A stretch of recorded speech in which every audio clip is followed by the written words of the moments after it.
नमस्कार सभी को। आ, हम लोग फिर से अभी आ गए यहाँ पर और आज ये जनाब आपको नजर आ रहे हैं क्यों? क्योंकि आज है इनका एनिवर्सरी। बहुतों को पता है। और बहुत मुश्किल से इनको लाए हम अपने वीडियो में। पता है, आप सब बहुत सारे लोग बोल रहे थे ना लाइव मिलेगा, वहाँ आने के लिए तो सर रेडी हुए। अच्छा, तुम लोग के व्यूवर्स को लग नहीं रहा होगा कि अब ऐसे तो लोग दोनों मिलके दाब दी बैठाई बीच में। हाँ, सच में शोषण कर रही है। बैठाए इनको बीच में। अच्छा, सभी को ये हम लोग बता दें, ये ही है वो अदृश्य हाथ इस ब्लॉग के पीछे जिसका बहुत बहुत बहुत सपोर्ट रहता है। तो ये अदृश्य हाथ आज आपके सामने और ना सिर्फ ब्लॉगिंग में, हर चीज में, चाहे मेरे स्टडी से रिलेटेड हो या बहुत सारी चीजें होती है। इसका गुरु जी भी है। हाँ, मेरे गुरु हैं, मेरे रोल मॉडल, सारा कुछ। और मेरे माइंड में एक चीज, मुझे पता नहीं, शायद मैं उस माहौल से बिलोंग करती हूँ कि एक चीज, अरे लोग क्या कहेंगे, तो उस चीज को निकाल के बाहर फेंकने में इनका बहुत बड़ा हाथ है। मेरे अंदर से नेगेटिविटी को बाहर फेंकने में इनका बहुत बड़ा हाथ है। सच को बोलो, चुप मत रहो, सच को बोलो, खुलेआम बोलो, जो सच है उसको बोलो। इस चीज के लिए ये इनकी देन है मेरे अंदर। नहीं तो मैं पहले नहीं बोलती थी, ठीक है जो है सब ठीक है, लेकिन अब मैं जो है उसको मैं खुल के बोलती हूँ, अपनी बातों को रखने के लिए सीख गई। अब तो पूरा नीडर हो चुकी है ना। हाँ, पूरा नीडर हो चुकी है। और सर की वजह से। हाँ, और आज ये स्पेशल जोड़ा क्यों है सभी को बता दो, क्योंकि बहुत को पता है एनिवर्सरी है। और दूसरी बात कि बहुत से सवाल थे इसकी शादी को लेकर कि ये लव मैरिज है या अरेंज मैरिज है। जैसे तन्वी ने पूछा, फयाज, हमारे बहुत जो रेगुलर व्यूअर्स हैं, मिस्टर झा है, तो ऐसे कई खुशी भी बहुत ये थी, क्यूरियोसिटी थी उनके मन में। तो कई सारे ऐसे हमारे फैमिली है। हाँ, देखिए आप सब में सबके नाम याद है, बट कुछ के नाम थोड़ा याद है तो बस बता देती हूँ। तो ऐसा नहीं अभी हमारे लिए बहुत ज्यादा मतलब ये लोग बहुत क्यूरियोसिटी उनकी बनी हुई थी कि क्या है, लव है या अरेंज मैरिज है। काफी लोगों ने तुक्का, फयाज ने कॉन्फिडेंटली कहा था कि पक्का ये तो लव मैरिज है। कई लोगों ने तुक्का लगाया कि नहीं ये तो अरेंज मैरिज होगा, है ना। तो आज उसका खुलासा होने वाला है कि आखिर क्या था।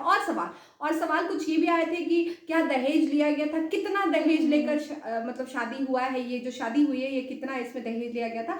तो वो सारे सवालों के जवाब आज हम रिवील करने वाले हैं आपके सामने। और आपने देंगे जवाब। आपने इतने दिनों तक पेशेंस रखा, मतलब पेशेंसफुली आप रुके रहे हमारे जवाब के लिए, उसके लिए थैंक यू सो मच। तो चलिए बताया जा, शुरू करो, पहले बताओ तुम। बिल्कुल। पहला ड्योरी, पहले हाँ ओके ठीक है, बताइए सारा कुछ एकदम शुरू से लेकर। एक तो मेरा मानना है, आप मेरे सोच से मेरा विचार जान जाइएगा। मेरा मानना है कि आज के सोसाइटी में सबसे बड़ा अगर कोई सोशल प्रॉब्लम है तो दहेज को मैं मानता हूँ, पर्सनली मैं मानता हूँ। औरों की क्या राय है मुझे नहीं पता। मेरा मानना है कि दहेज सबसे बड़ा प्रॉब्लम है। तो इससे आपको ये पता चल गया होगा कि मैंने दहेज नहीं लिया होगा, है ना।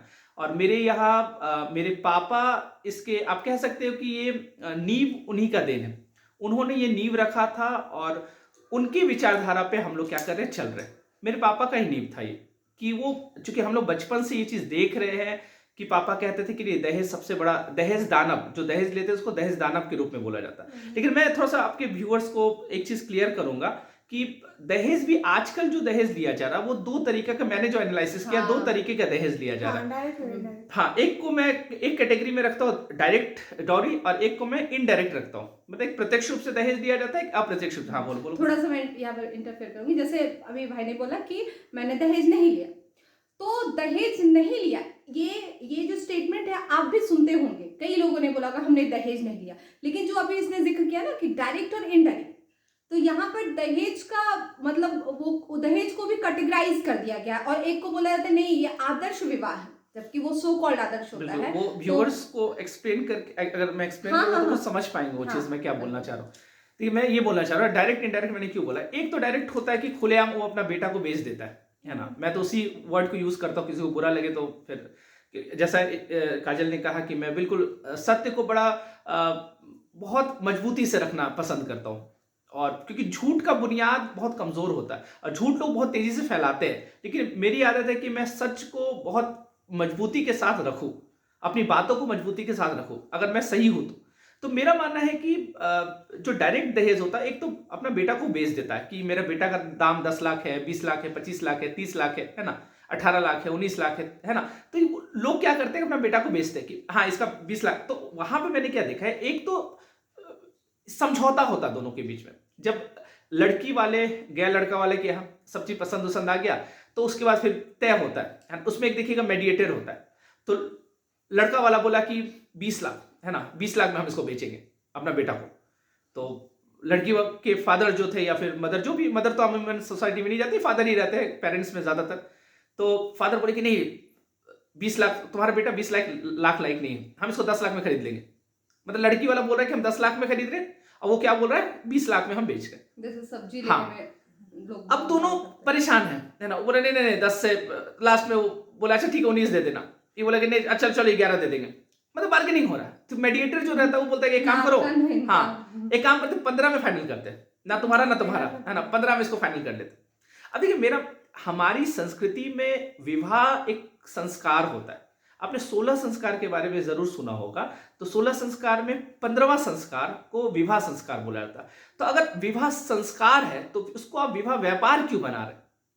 तो ये एक बहुत बड़ा समस्या है। इसको बोलते हैं डायरेक्ट दहेज, जो मैंने आपको कैटेगरी बताया। एक होता है इनडायरेक्ट दहेज। इनडायरेक्ट दहेज क्या होता है? इनडायरेक्ट दहेज जैसे लोग बोलते हैं कि मैं आदर्श कर रहा हूं, मैं दहेज नहीं ले रहा हूं। हाँ, हमने दहेज नहीं लिया।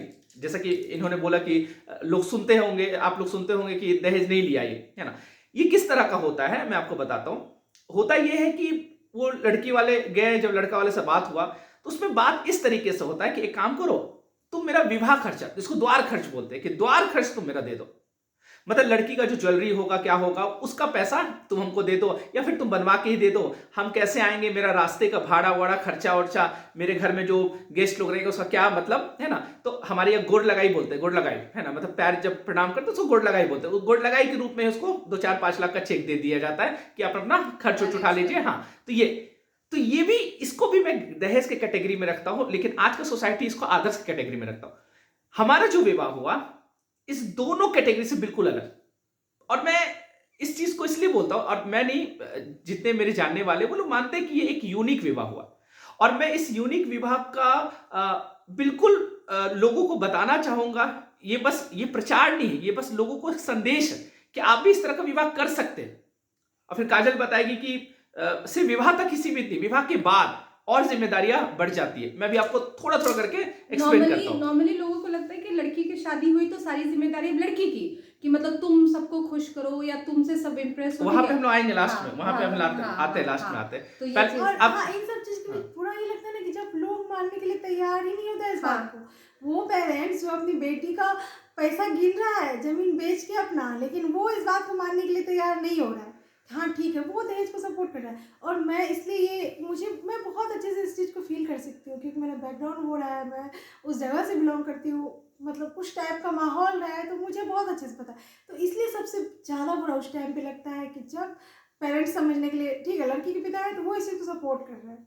और एक चीज मैं बता दूं कि यहाँ पर इसकी शादी की जो बात हो रही है, तो हमने एक जगह जो रिश्ता किया था तय, तो वहां पर हमने इसलिए नहीं किया क्योंकि जो डाउरी इस तरह से हमारे समाज में वो नींव बना चुका है अपना, कि जो लड़की वाले थे वो रिजिड थे कि नहीं भाई तुम पैसे ले, और वो भी छोटा मोटा नहीं, बहुत बड़ा अमाउंट। मैं अमाउंट यहाँ नहीं बता सकता, लेकिन बहुत बड़ा अमाउंट, बहुत बड़ा अमाउंट वो रेडी थे। और हमने जब बोला कि नहीं हमें नहीं चाहिए, तो वो कह रहे थे नहीं आप ले ही लो। क्यों?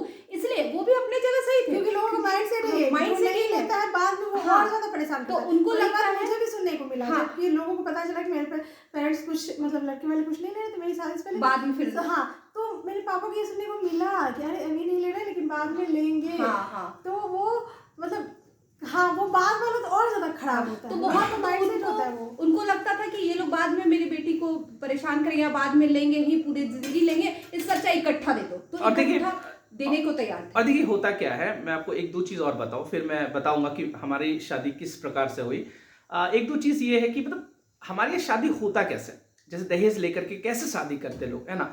क्योंकि शादी हो रहा है, मैंने क्यों बोला कि विवाह संस्कार है या विवाह व्यापार है, इसलिए मैं बोल रहा हूं क्योंकि मैंने क्या क्या अनुभव किया है, जो मैं अपने अनुभव से बता रहा हूं कि एक जब लड़की वाले से जब आप पूरा चूस लेते हैं, एक पैसा ले लेते, अच्छा खासा रकम आप ले लेते, है ना, बहुत रकम, इतना रकम कि वो पूरे जिंदगी में उतना रकम एक साथ कभी देखा नहीं था जो लड़की के पिता, जो शायद वो लड़का भी कभी लाइफ में वो उतना अर्न नहीं कर पाएगा शायद, है ना, इकट्ठा उसके पास जमा नहीं रह पाएगा उसका बैंक बैलेंस, उतना रकम, है ना। तो होता क्या है, मैं एक होता है यूज करना, एक होता है मिसयूज करना। हमारे यहाँ शादी में मिसयूज बहुत ज्यादा होता है। अब भारत जैसा विकासशील देश में जहां पे अधिकांश फैमिली मिडिल क्लास या फिर लोअर मिडिल क्लास और लोअर क्लास होते हैं, जो कि मतलब एक रात में उसका पूरा बैंक बैलेंस खाली हो जाता है, उसका पूरा जमीन बिक जाता है, संपत्ति बिक जाता है, मतलब वो सड़क पे आ जाते हैं, रेड, हाँ, सर पे कर्ज हो जाता है। और आप समझ रहे हैं उसके साथ क्या क्या बीतता होगा, वो जो लड़की के पिता होंगे या माता, जो भी पेरेंट्स होंगे, उनके साथ क्या बीतता होगा। तो देखिए मिसयूज कैसे होता शादी में, मैं एक चीज आपको बता रहा हूं। देखिए होता क्या है कि जैसे जब पैसा लिया गया, अब इकट्ठा पैसा, वो देख के पागल हो गया कि हम तो जिंदगी में इतना पैसा देखेंगे नहीं, और इतना पैसा इकट्ठा आ गया मेरे पास, क्या करें। तो सबसे पहले क्या करेगा, सब कोई, जितने फैमिली मेंबर्स उसको, सबको जाएगा एकदम ब्रांडेड शोरूम में। ऐसे फुटपाथ का दुकान में ड्रेस पहले खरीदता था, लेकिन जैसे लड़की वाला से पैसा लेता है, वो ब्रांडेड शोरूम में, है ना, वो ब्लैकबेरी का कोट पहनेगा, है ना, वो रिबॉक में जाएगा, है ना, वो बाटा में जाएगा, वो टाटा में जाएगा, कहने मतलब रेमंड में जाएगा, बोले नहीं रेमंड का, है ना। या फिर कोई भी दुकान में जब वो जाता है, बोले कितना का शर्ट है, बोला कि ये तो 1000 का है, बोले बस इतना ही सस्ता तुम्हारी दुकान में, और महंगा दिखाओ। दुकान वाला भी समझ जाता है कि लगता है दहेज लिया पैसा सा। बोला कि कितना का शर्ट है, बोला कि 10,000 का, बोला अच्छा इससे भी महंगा आता है, बोले नहीं ये सबसे लास्ट है, बोला हाँ ये दे दो, ये बड़ा अच्छा है।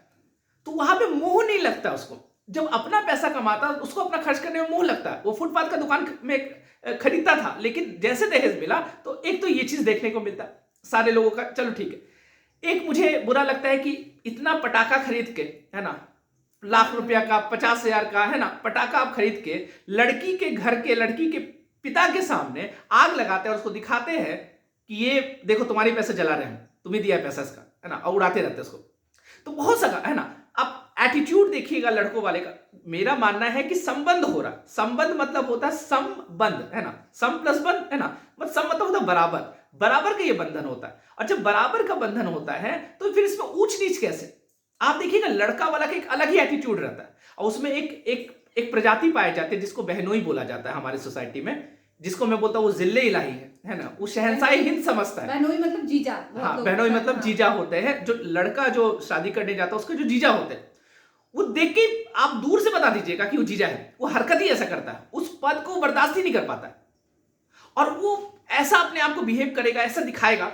और जीजा की बहन भी जीजा की बहन भी, है ना, हाँ, ननद जो होती है, लड़की की जो ननद होगी, है ना, वो भी, है ना, वो भी बड़ा, है ना। तो बहुत सारी ये चीज है ना, मिसयूज बहुत ज्यादा होता है। उसके बावजूद शादी में जो भी तुम, है ना, थोड़ा सा कोई सब्जी देने में लेट किया, पूरा बाराती उठ जाएगा। तो मतलब वहां पे ये दिखा रहा है, वहां पे एक राजा है और उसके नीचे दास है। मतलब लगता है लड़का का पिता राजा है, उसके नीचे जो लड़की के पिता है वो दास है। उस तरह का बिहेव हम लोग करते हैं, और ये फैक्ट है, आप लोगों ने भी देखा होगा। तो मेरा, हाँ ये फैक्ट है, लेकिन लोग इसको स्वीकार नहीं करते। हाँ, सबसे बड़ी इसका वजह है, इसका वजह क्या है ना, कि जो लड़की वाला वही लड़का वाला कल हो जाता है ना, एक ही है। जब वो लड़की वाला वो लड़का, अच्छा, इसमें मैं अपनी जो हमारे अगर जो व्यूवर्स होंगे, जो माताएं हैं, बहनें हैं, है ना, मैं एक चीज जरूर बोलता हूँ कि नारी नारी की दुश्मन होती। पिताजी 10 लाख में मान भी गए, माता जी बोली कि ना मेरा बेटा का दाम 15 लाख से कम नहीं है, इसको हम 15 लाख में बेचेंगे या जमीन बेचकर शादी करेंगे। और बहुत लोग तर्क देते हैं। मैं तो रेडी रहता हूँ, मैंने तो डॉरी सिस्टम में बहुत सारा डिबेट किया है, मैं तो रेडी रहता हूँ कि आप तर्क दीजिए, कोई तर्क नहीं टिकेगा आपका, टिक ही नहीं सकता, ये कुप्रथा कैसे टिकेगा। और इसमें सरकार इसको खत्म नहीं कर सकता। आपने सुना जो डॉरी पे एक्ट बना 1961 में बन गया था, वो भी ज्वाइंट सेशन हुआ था, उसमें बना था डॉरी पे एक्ट। और डॉरी पे एक्ट जब बना था 1961, आप पता 1961 में बना, क्या खत्म हो गया? नहीं हुआ, क्योंकि ये सोशल रिफॉर्म का पार्ट है और ये हमें और आपको खत्म करना पड़े। सरकार इसमें कुछ नहीं कर सकता, वो सजा देगा, बस यही कर सकता है। लेकिन एक दीवार में है ना, मतलब 4 दीवार के अंदर हम बात करें, हम लेन देन करें, सरकार क्या पता, है ना। तो और उसको भी कहीं ना कहीं प्रेस्टीज के रूप में देखते हैं कि लोग बताते हैं, अगर मान लो कोई 5 लाख रुपया लिया तो बोलता है कि नहीं हम 10 लाख रुपया, वो बढ़ा चढ़ा कर बोलेगा, उसको लगता है कि हम बहुत बड़ा प्रेस्टीज, बहुत बड़ा चीज अपनाए। तो ये चीज आपको देखने को अमूमन सोसाइटी में मिलता है। हाँ। अच्छा, हाँ, ये सारी बातें ये बोल रहे हैं ना, हालांकि मैंने भी उतना दुनिया नहीं देखा, जो कहना है साफ साफ इन्होंने देखा है, और मुझे बहुत सारी, इतनी डिटेल में हम यहाँ पे बहुत सारी कहानियाँ नहीं सुना सकते। हम बस आपको एक अपना एक्सपीरियंस जो है वो शेयर कर रहे हैं। तो बहुत सारी रियल कहानियाँ कोई भी चीज जब हम निकालते हैं ना तो वो एक्सपीरियंस से ही निकालते हैं। बिल्कुल। तो ये हवाबाजी करना मुझे पसंद नहीं, ना हम लोग को पसंद है। और ये यहाँ पे एक्सपीरियंस मतलब लेके सारा कुछ लेके रियल कहानी पर रियल based। कहानी पे आधारित ये घटनाएं हैं जो आप और अच्छा, सब मैं समझ मैं प्रस्तुत मैं की गई अब हैं। मैं पर्सनली अपना अनुभव इसलिए कर सकता हूँ। मैं जब बहुत छोटा था तो बहुत सारे रिश्तेदार लोग थे जिसकी लड़की थी, उस लड़के को देखने हम लोग जाते थे, तो मेरे पापा जाते थे तो मैं भी चल जाता था साथ में। तो मैं बचपन से देख रहा हूँ किस तरह से बात करते हैं, किस तरह से बिहेव करते हैं, ये और सब चीज हम लोग उसके देख रहे बाद हैं। भी, शादी के बाद भी कहाँ वो रहता है। बिल्कुल बिल्कुल अगर शादी उसके बाद एक ट्रक सामान चाहिए, हाँ है ना, एक ट्रक सामान इसके चाहिए। बावजूद भी लड़की को सुनना पड़ता तुम्हारे बाप ने दिया दिया क्या है। हाँ हाँ बिल्कुल बिल्कुल। तुम्हारे बाप ने दिया, मैंने देखा है। और हाँ, लड़कों को तो एक सबसे मैंने देखा है लड़कों के, अरे हम तुमको कमा के खिला रहे हैं। अच्छा, कमा के खिलाने से ये मुझे एक चीज याद आया, लड़की बिल्कुल अच्छा पॉइंट आपने बोला। एक चीज मैं बोलूंगा, जैसे कि होता क्या है ना, जैसे मानिए लड़का, एक एग्जांपल मैं ले रहा हूँ, है ना, इंजीनियर है, एग्जांपल कोई भी हो सकता है, डॉक्टर हो सकता है, एमबीए हो सकता है, प्रोफेसर हो सकता है, टीचर हो, कोई भी हो सकता है। मानिए एक इंजीनियर, अब इंजीनियर है, उसको पढ़ाने में जितना कॉस्ट लगा, जितना खर्च उसको लगा, लड़के के पिता जो होते हैं, जब लड़की वाला जाता है तो लड़की के पिता को बोलते हैं कि देखो इसको हमको पढ़ाने में इतना लाख रुपया खर्च लग गया, मतलब 20 लाख रुपया हमको इसको पढ़ाने में लग गया। अब बताइए, इसको पढ़ाने में 20 लाख रुपया लगा तो वो लड़की का बाप ठेका लिया था क्या? और अगर लिया था, मान लेते अगर लिया था, अगर आपको लग रहा है कि इनडायरेक्ट रूप से कौन दे रहा है पेमेंट, आप लड़की के पिता से ही मांग रहे हैं ना, मतलब उसका बचपन से लेकर के जितना वो पढ़ाई किया, इंजीनियरिंग किया, जो भी किया, उसका 20 लाख रुपया मान लेते खर्च लगा, तो आप लड़की वाले को क्या बोलते हैं, इसको पढ़ाने में इतना खर्च लगा तो आप इसका पैसा क्या कीजिए, दे दीजिए। एक तो खैर लड़की भी पढ़ाते हम, लड़की नहीं भी पढ़ी लिखी, मैं एक एग्जांपल ले रहा हूं, मान लेते लड़की नहीं भी पढ़ी लिखी, तो आप क्या किए, लड़की के पिता से लड़का जो अभी तक एजुकेशन किया है उसका पैसा आपने ले लिया। तो ठीक है, अगर आप इस आधार पर ही कहते हैं तो इस आधार पर एक फैक्ट होना क्या चाहिए, ये मुझे एक याद दिलाता, मैं चूंकि इकोनॉमी भी पढ़ाता हूं तो वो इनडायरेक्ट टैक्स का याद दिलाता।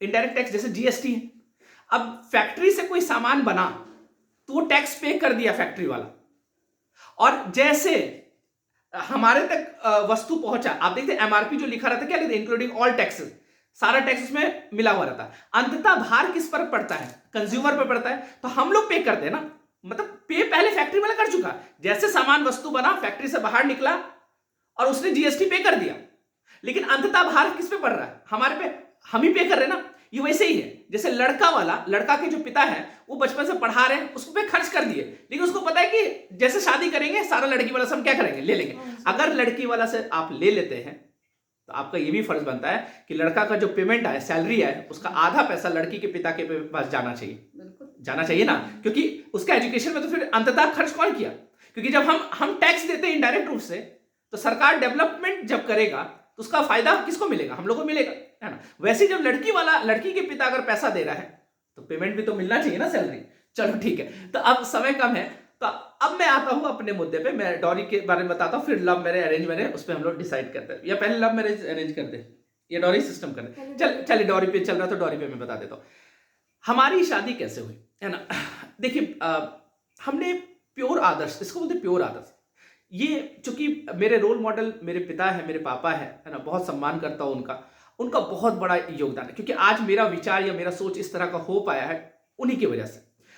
मेरे पापा का शुरू से वो कट्टर विरोधी है दहेज के, और हम लोग भी कट्टर विरोधी है दहेज के, है ना। उनका शुरू से, जैसा कि इन्होंने कहा कि स्टार्टिंग में ही क्या हुआ था, हमारे जैसे मुझे एक अच्छा खासा अमाउंट दे रहा था, लेकिन हम लोगों ने ठुकरा दिया उसे, इसलिए ठुकराया क्योंकि वो पैसा दे रहा था। पहली बार वो रिश्ता टूटा कि पैसे की वजह से, लेकिन पैसा नहीं लेने की वजह से, नहीं लेने की वजह से। हमने कैसा शादी तय किया, मेरे पापा का मानना था, और एक आदर्श विवाह ऐसा ही होना चाहिए जिसपे किसी पे भार नहीं पड़े, लोड नहीं पड़ना चाहिए। मेरे पापा का, हमारा, हम लोगों का, सभी का, इसमें मेरी मम्मी का भी बहुत बड़ा योगदान है, क्योंकि अभी मैंने बताया नारी नारी की दुश्मन, मम्मी अड़ जाती ना तो फिर कोई हिला नहीं पाता, फिर मम्मी भी बेच देती अपना बेटा को, लेकिन मम्मी ये चीज समझी, है ना। तो मेरी माँ का बहुत बड़ा योगदान है, मेरे पिता का बहुत बड़ा योगदान है, हम सभी, मतलब उन्हीं दोनों का संस्कार है जो हम लोगों में आया है, और अभी तक हम लोग सीख ही रहे, बहुत थोड़ा बहुत अभी तक हम लोग जान पाए हैं, और कोशिश कर रहे हैं कि जितना ज्यादा से ज्यादा पूरी जिंदगी में हो पाए जानेंगे हम लोग। तो खैर होता क्या है कि हम लोगों ने तय किया, हम लोग का जो सिस्टम था शादी करने का, हम लोग ना डायरेक्ट ना इनडायरेक्ट, हम लोगों ने ये तय किया कि जैसे कि एक मानना था कि मेरा कि जब हम लड़की के यहाँ जाएंगे और लड़की को जो ज्वेलरी, जो लड़की का जेवर होता है, ज्वेलरी जो होता है, तो लड़की को गिफ्ट किया जाता है। हमारे यहाँ क्या होता है कि लड़के वाले से पैसा लेकर के लड़की को ज्वेलरी दिया जाता है। लड़की वाले से सॉरी, हाँ सॉरी, हाँ लड़की वाले से पैसा लेकर के, और जो लड़का वाला होता है वो लड़की वाले को, लड़की को गिफ्ट देता है ज्वेलरी बना के। और तब हमारे गांव में, हमारे समाज में लोग कहते हैं बाप रे कितना जेवर चढ़ाया है। तो मेरे पापा का मानना था, हम लोग का सोच ये था कि नहीं, अगर हम लड़की को देंगे ज्वेलरी तो हम लड़की के पिता से नहीं लेंगे। हम जितना सक्षम होंगे, अगर हम सक्षम 5 रुपए में है, बिल्कुल, हम 5 रुपए में है कि 5 लाख में है कि 5 करोड़ में है, कि हम सोना दे कि हम चांदी दे कि पीतल दे कि क्या दे, रोल गोल दे, कुछ दे, है ना, लेकिन हम लड़की के पिता से लेकर नहीं देंगे, है ना। हम जितना हो पाएगा, जितना सक्षम होगा वो हम लोग की तरफ से पे किया जाएगा, तो ऊपर से नीचे तक का, है ना। और ये भी नहीं कि अगर हम लोग पे कर रहे हैं, हम लोग लड़की को ज्वेलरी दे रहे, तो उसको ये फीलिंग आना चाहिए, ये फील उसको नहीं हो कि मेरे पास कम ज्वेलरी है। बिल्कुल नहीं, हम लोग का ये मानना था कि जो भी उसका गिफ्ट होता है, अगर हम लोग सक्षम है ना। एक मिनट, इस पे एक कहानी थोड़ा सा ये करूंगी, फिर उस स्टोरी पर आएंगे। जब पापा जी लोग आए थे, मतलब उनके काजल के पिताजी आए थे और बाकी लोग आए थे लड़का देखने के लिए, होता ना क्या चलो अब देखते ही वो। तो जब देखा देखी की बात हो रही थी, वो लोग आए, तो फिर पापा ने इस बात को पूरी तरह से खोल के कहा कि हम जो होगा हम अपनी तरफ से देंगे, आपसे लेकर हम लोग नहीं देंगे। तो उसमें बहुत से अच्छे अच्छे लोग भी आए थे, एक प्रोफेसर साहब भी थे, वो भी थे। तो उन्होंने कहा कि अरे आप लोग तो डाउरी नहीं ले रहे, आप लोग तो दहेज पैसा ले नहीं रहे हैं। कुछ लोगों ने ये भी सजेस्ट किया कि अरे द्वार खर्च, अभी जैसा कि इसने बताया कि द्वार खर्च थोड़ा सा तो ले लीजिए। तो आप लोग जब कुछ भी नहीं ले रहे हैं तो ठीक है, ज्वेलरी का टेंशन मत रखिए, बस सिंपल, क्योंकि चूंकि शादी है तो लड़की को एकमात्र मंगलसूत्र बनाकर दे दीजिए, उतना मोर देन एनफ हो जाएगा। ये मतलब कहा गया था हमें। लेकिन पापा ने कहा ठीक है, जितना हमसे हो पाए, मतलब जितना हम अपने से कर पाएंगे उतना हम करेंगे। अब ऐसा नहीं है कि हम पैसा नहीं ले रहे हैं तो हम हर जगह कटौती करें या हम हर जगह चीजों को काट दें, क्योंकि लड़की का शादी जिसकी भी होती है वो एक पहली बार होती है और वो एक मेमोरी होता है। तो लड़की को कहीं भी ये फील ना हो कि मेरे पिता ने दहेज नहीं दिया तो मुझे इस जगह पर कुछ चीजें नहीं मिली। फिर समाज होता है ना, बोलता है अरे कुछ तो मिला ही नहीं, है ना। तो ये चीजें ना हो। तो ये चीजें एक तो हम लोगों ने क्या किया, ज्वेलरी इनका बनाया, सारा ज्वेलरी जितना होता है, जो भी एक बेसिक ज्वेलरी होता है, सारा हम लोगों ने दिया, जितना अपना बजट हो सकता था, जितना लास्ट तक हम लोग जा सकते थे, हम लोगों ने कोशिश किया वो करने का। मुझे जितने भी गिफ्ट मिले उस सबको मैं बहुत प्राउडली पहनती हूँ। मुझे एक सुकून होता है एटलीस्ट ये मेरे पापा के पैसे से मुझे दिया हुआ गिफ्ट नहीं, मेरे लॉज ने, मेरे जो मम्मी पापा यहाँ पे हैं उन्होंने मुझे दिया है, वो अपने दम पे दिया। और वो ठीक है, उनके पास था, उन्होंने नहीं दिया। लेकिन अगर वो नहीं भी देते ना, वो उन्होंने दिया, सॉरी, अगर वो नहीं भी देते ना उतना सारा, तब भी उनके लिए जो एक रिस्पेक्ट होता है ना, वो एक अलग ही लेवल पे है, मतलब मेरे दिल में। कि ऐसा नहीं है कि उन्होंने मुझे दिया इसीलिए या कुछ और, नहीं भी देते तो ठीक है, वो सारी चीजें बिल्कुल मैटर नहीं करती यहाँ पे। बिल्कुल। लेकिन तो हाँ, वो रिस्पेक्ट जो उनका है तो वो बहुत बड़ी बात है। ठीक है, ओके। तो हाँ, तो ये एक तो ज्वेलरी हो गया। दूसरा चीज कि हम लोग कैसे आएंगे, बारात कैसे आएंगे। होता क्या है कि लड़की वाले बोलते हैं कि ठीक है हम बस भिजवा देते हैं, 10 कार 20 कार जितना बाराती आ पाइएगा उतना गाड़ी भिजवा देते हैं। ये सब हम लोग का कहना था कि हम कैसे आएंगे वो हम डिसाइड करेंगे, वो आपका टेंशन नहीं है, आप प्रॉब्लम मत लीजिए, आपको वो टेंशन लेने का जरूरत नहीं है, वो आपका प्रॉब्लम है ही नहीं, आप एकदम रिलैक्स रहिए। हम गाड़ी से आएंगे कि हवाई जहाज से आएंगे कि बैलगाड़ी से आएंगे, वो हम अरेंज कर लेंगे, है ना। हमको कैसे पहुंचना, ये भी उन लोग को आश्चर्य लगा कि अरे ऐसे कैसे शादी होता है, कि आप कैसे अपने गाड़ी से। हम लोग को बोले कि नहीं, हम लोग खुद के गाड़ी से, हमने खुद से अपने पैसे से गाड़ी बुक किया, हमने कुछ जितना। और ऐसा नहीं कि हम लोग गाड़ी में, ऐसा नहीं कि एक गाड़ी में 10-10 लोगों को ठूस दिए कि मतलब चूंकि दहेज नहीं ले रहे, पैसा नहीं ले रहे, गाड़ी का भाड़ा हम दे रहे, एक ही गाड़ी एडजस्ट करके एक गाड़ी में 2 लोग 3 लोग बैठ के, मतलब एकदम रिलैक्स होकर बैठ के, किसी को कोई दिक्कत नहीं होना चाहिए। हम लोगों ने इस चीज का ख्याल रखा। और फिर कोई मतलब जिसको कहते हैं ना कि 1 रुपया भी कि हाँ, एक ये भी होता है कि जब जैसे पापा जी लोग आए थे इसको देखने के लिए, तो एक होता है कि हमारे यहाँ जब लड़का को देखा जाता है उसी समय चेक काट के या फिर 1 लाख रुपए या जितना जो लड़का का जो बजट फिक्स रेट रहता है उस हिसाब से वहां पर पैसे रखते हैं। तो पापा ने ये भी कह दिया था कि नहीं, ऐसा ना हो कि लड़का देखने आ रहे हैं तो आप पूरा भर के नोट गड्डी डाल रहे, वो सब चीजें यहाँ नहीं चलेगी। ठीक है, एक जिसको बोलते हैं कि आदर्श कि आपने दिया तो आपने जो भी दिया एक शगुन के तौर पर, तो वो शगुन के तौर पर कभी पैसा नहीं है और ये सारी चीजें भी। हाँ, पापा का बस यहाँ पर यही चीजें हम लोग की थी कि जैसे एक होता है कि आपके यहाँ कोई आता है, वही मैं वहां पे आ रहा हूँ। देखिए एक चीज क्या था कि जैसे हम लोग वहां पे पहुंचे, है ना। अब लड़की का जो ज्वेलरी हुआ, लड़की का जो भी चीज हुआ, जो भी चीज कैसे हम लोग को जाना, वो हम लोग अपने तरफ से किए थे। सारा चीज 1 रुपया भी हम लोग कहीं से लिए नहीं, है ना। यहाँ पे काजल का जो घर था वहां से हम लोगों ने कोई चीज नहीं ली, 1 रुपया भी नहीं लिया, और हम लोग पहुंचे वहां पे। अब देखिए क्या होता है कि इससे क्या होता है कि भार, आप समझिए लड़की के जो पिता है उस पर भार कितना ज्यादा कम हो जाएगा जब उसको पता चलेगा कि चलो ज्वेलरी का खर्च कोई और उठा रहा है, वो लोग खुद उठा रहे हैं, आने जाने का टेंशन मेरा नहीं रहेगा, सारा चीज है ना, वो लोग बस पहुंच रहे वहां पे। अब आपका क्या काम है? जो हमारे संस्कृति में होता है अतिथि देवो भव, है ना, हमारे या कोई भी गेस्ट आते कैसे करते हैं, खिलाते पिलाते। अब समझिए ऐसा जब शादी होगा तो बोझ नहीं लगेगा ना, कभी कभी लड़की बोझ नहीं लगेगी उसके पिता पर। नहीं तो हमारी ये सोसाइटी में लड़की बोझ लगती है ड्यू टू डॉरी का बहुत सारा, डॉरी की वजह से बहुत सारा प्रॉब्लम क्रिएट होता है। मैं आपको आगे बताऊंगा इस विषय पे, थोड़ा सा बताऊंगा जरूर। मैं आपको ये बोलना चाह रहा हूं कि जब हम लोग वहां पे पहुंचे, अब वो क्या हुआ, वहां पहुंचे वो लोग खाना पीना खिलाए, है ना, भोजन करवाए, हम लोग भोजन किए, सब चीज मतलब जो होता है ना। तो आप समझना इस तरीके से। और दूसरा चीज, इसके बाद जब हम लोग की विदाई हुई तो पापा का पहला ही शर्त था कि हम लोग को ये पसंद नहीं कि लड़की जब जा रही है तो उसके साथ एक ट्रक सामान जाए।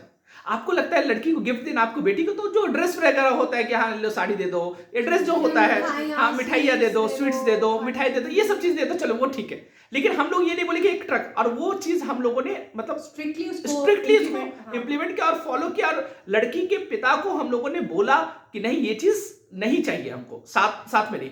वहां से हम कैसे आएंगे उसका भी अरेंजमेंट हम लोगों ने किया और हम उनको लेके यहां पर आए। और उसके बाद हमने एक भव्य पार्टी किया जिसको रिसेप्शन आजकल बोलते हैं, है ना, रिसेप्शन, है ना। और रिसेप्शन में हमने कोई कटौती नहीं किया, हम जितना लेवल तक जा सकते थे हमने किया वो पार्टी, ताकि ये भी नहीं लगे, है ना, क्योंकि ये मेरा खुशी, क्योंकि मेरा मानना है कि आप अपने बेटा है या बेटी है उसका बर्थडे मना लेते हैं, उसको पढ़ाते सब चीज करते हैं, लेकिन उसका शादी का जब बात आता है तो आप कहते हैं कि लड़का का शादी क्या जमीन बेच के करेंगे, लड़का का शादी क्या घर से करेंगे। मैंने बहुत सुना है। हाँ, तो लड़का का शादी क्या घर से करेंगे? अरे क्यों नहीं कीजिएगा, लड़का का विवाह हो रहा, उसको आप संस्कार में बांध रहे, विवाह संस्कार में बांध रहे, खर्च तो करना पड़ेगा, आप भी खर्च कीजिए, लड़की वाला, दोनों खर्च करें, अपना अपना खर्च करें, कोई टेंशन नहीं रहेगा।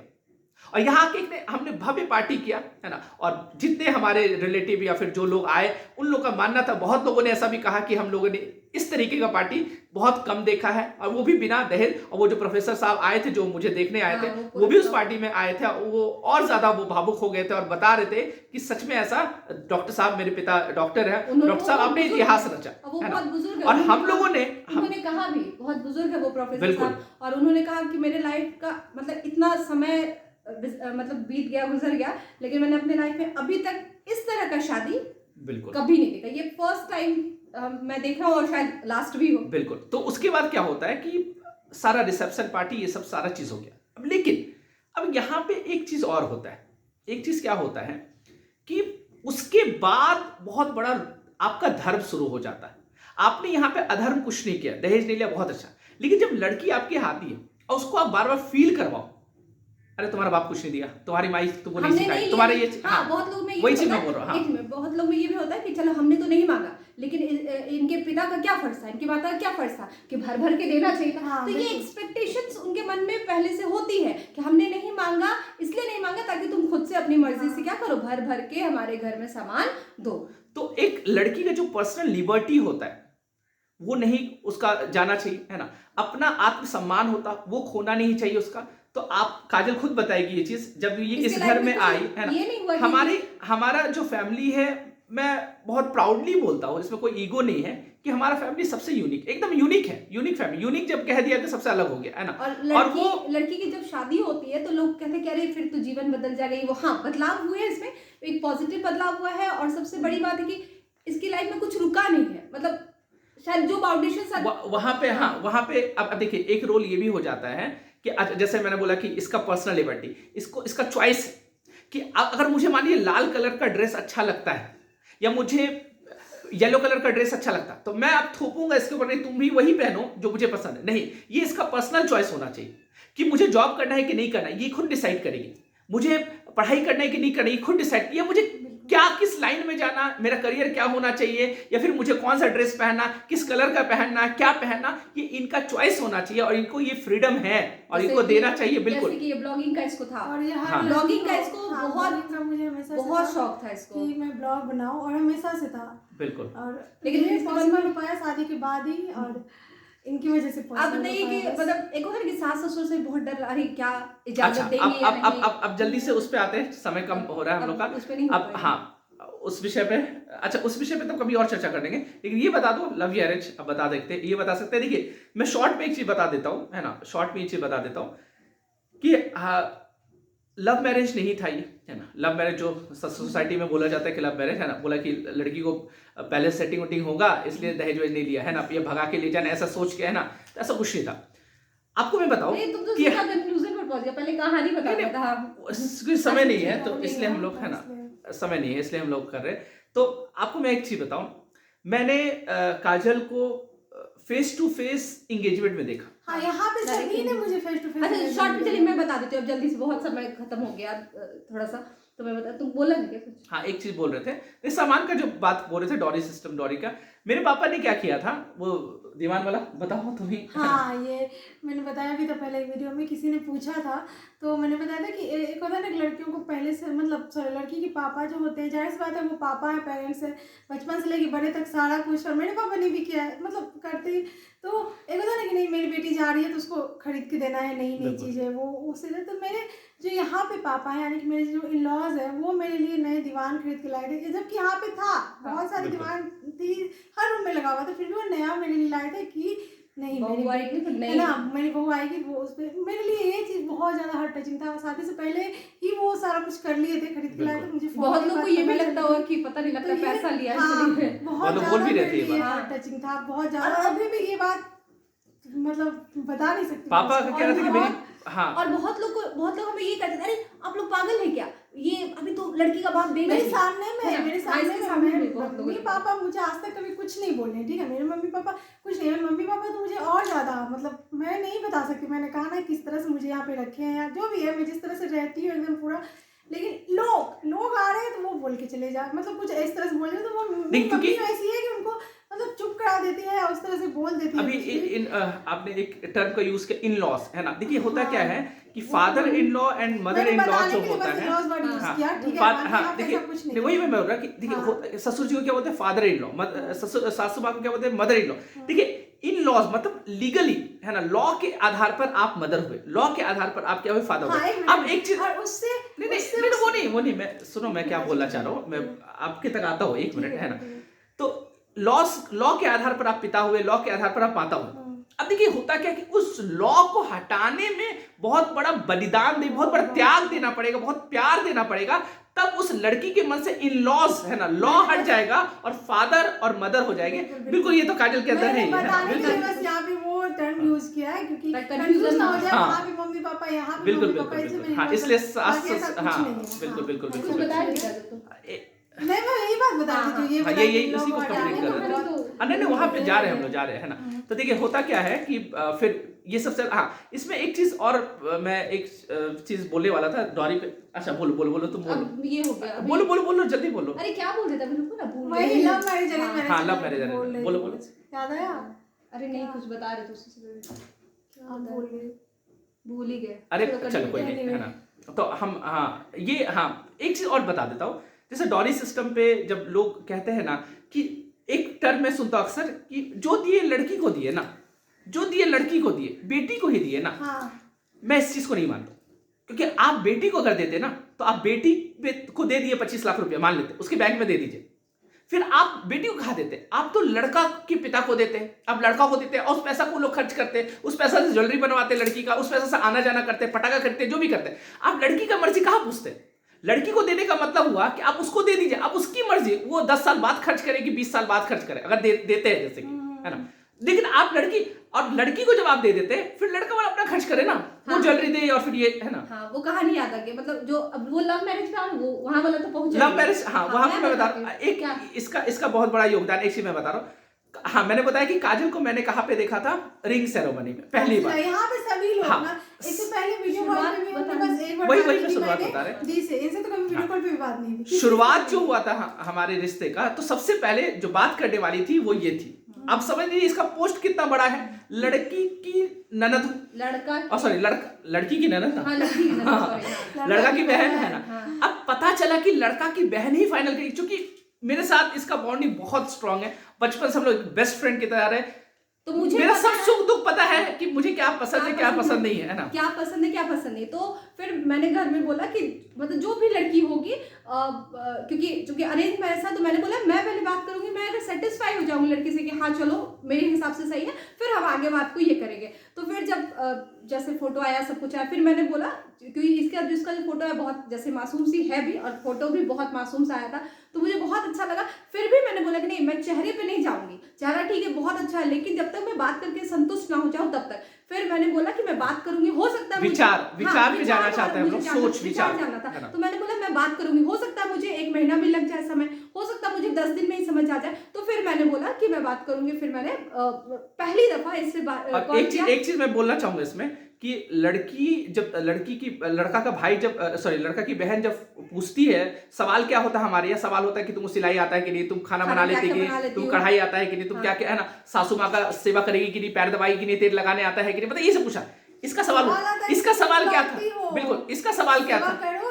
बिल्कुल इसका सवाल क्या था? इसका सवाल था कि तुमको आपको पढ़ाई पसंद है, आपको क्या पसंद है, आपका फेवरेट खाना क्या है, आपका फेवरेट गेम कौन सा है, क्या आपको पसंद आता है, मतलब लोग शौक है ना, इनके घर वाले शौक कि ऐसे सवाल पूछा जाता है। मैं बता रही, तो फिर वो तो बाद में पहुंच गया तुम। तो फिर क्या समय नहीं है ना, इसको जल्दी से निकालना है। फिर मैंने उसको फोन किया, तो काजल को पहली बार मैंने सामने से फोन किया।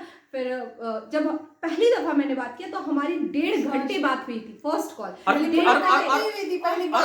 और क्या क्या बात हुआ तो वो हम लोग अगले वीडियो में बताएंगे, क्योंकि बहुत डिटेल में नहीं बता सकते यहाँ पे, क्योंकि बहुत लंबा वीडियो बन चुका है ऑलरेडी। तो से रिलेटेड टॉपिक यहाँ पे क्लियर हो गए। तो मैंने यहाँ पर ये बोला कि इसको कि मैंने पहले दिन 1.5 घंटा मैंने बात की, और सारे लोग घर में परेशान, खास करके जो लड़की वाले थे वो परेशान कि 1.5 घंटे से क्या बात हो रही, कहीं मेरी बेटी कुछ गलत ना बोल दे, कहीं वो इम्प्रेस होने की बजाय कहीं कुछ भाग ना जाए, मतलब लड़के वाली की वो, और लड़की की बहन है भाई, पता नहीं क्या पूछती होगी, अलग रुतबा होगा।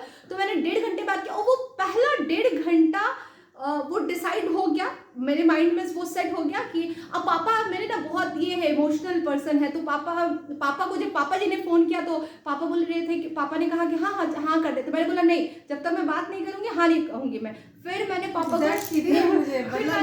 को फोन किया, मैंने बोला पापा मेरे तरफ से डन है, मतलब जिस तरह की हमें घर में चाहिए थी, हाँ, मुझे अपने 36 गुण इससे मिलते हुए दिखे, भाई से मिले ना मिले, तो मैंने फिर अच्छा, तो अब मैं अपना बात बता दूं। मैंने इनसे मैंने बताया कि मैंने हमारी बातें हुई, फोन पे बातें हुई, लेकिन मैंने वीडियो कॉल पे कभी नहीं बात किया, और हम लोग सिर्फ एक दूसरे का फोटो ही देखे थे। और इस पे क्या होता है कि जब हम लोग मिले और हम लोग एंगेजमेंट में पहली बार एक दूसरे का आमना सामना हमारा हुआ, एंगेजमेंट में पहली बार हम लोग एक दूसरे का फेस देखे, तो लेकिन ये कनेक्शन होता है, जो कहावत कहते हैं ना कि सूरत पे मत जाओ सीरत पे जाओ, है ना। तो वो हम लोगों ने इस चीज को माना और इस चीज पे मतलब इम्प्लीमेंट किया, क्योंकि काजल भी मुझे नहीं देखी थी और मैंने भी काजल को नहीं देखा था, ना हमारे फैमिली मेंबर्स देखे थे। अच्छा, मैंने नहीं, कोई नहीं देखा था, ना पापा ना मम्मी ना ये कोई नहीं देखा था, सारे लोग एंगेजमेंट में ही देखे। ये भी एक झटका लगता है लोगों को कि ऐसा कैसे हो सकता है, एंगेजमेंट में डायरेक्ट देखा, है उससे पहले कैसे नहीं देखा। मैंने भी जो वीडियो बोला कि थोड़ा सा देखा, वो शायद वो कुछ ड्रेस ले रही थी अपनी, तो एक चीज हाँ, तो इसमें क्या हुआ, इसमें जो हमारा जुड़ा हुआ एक अंडरस्टैंडिंग जो बना, तब पता चला कि नहीं हम लोग 2 जिस्म और एक जान है। तो लव तो पहले ही हो चुका था, इसलिए आप इस अकॉर्डिंग बोल सकते हैं कि लव पहले हुआ था फिर मैरिज हुआ था, है ना। अरेंज वर्ड मैं इसलिए यूज नहीं करूं, अरेंज मतलब होता है कि अरेंज करके मैरिज कर देना, लड़का को पकड़ के लाया, लड़की को पकड़ के आया, है ना। पहले अरेंज जो आप सोसाइटी के हिसाब से बोल सकते हैं कि अरेंज मैरिज, है ना, जो टर्म यूज होता है उसमें आप बोल सकते हैं, ये कह सकते हैं कि लव हुआ, एक कनेक्शन, उसके बाद फिर उसको ये किया गया। तो ये था कहानी, और इसके आगे की कहानी हम फिर एक और एपिसोड में लेकर अच्छा लगे अपने व्यूअर्स को सुनाएंगे। डोरी सिस्टम सॉरी, इन्होंने आधी सुनाई, जो बच्चा पूछा है वो फिर मैं अपनी स्टोरी में अपनी तरफ से नहीं, पहले व्यूअर से पूछना वो चाहेंगे कि नहीं, आप चाहेंगे तो कमेंट कीजिएगा, अगर आप चाहते हैं ठीक है, बताइए। चलिए, thank you, bye, good night, शुभ रात्रि। कैसा लगा वीडियो कमेंट जरूर करना। बिल्कुल।